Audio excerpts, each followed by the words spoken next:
Аэропорт СКЛ. Идет разгрузка груза с Красноярска. На улице минус 30.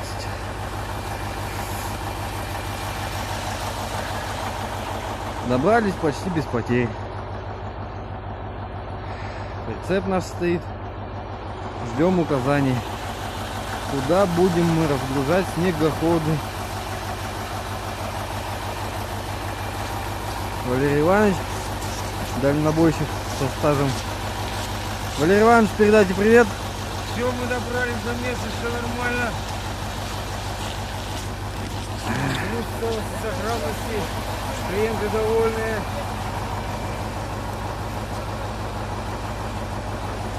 Потихоньку, помаленьку разгрузимся, покушаем и поедем домой.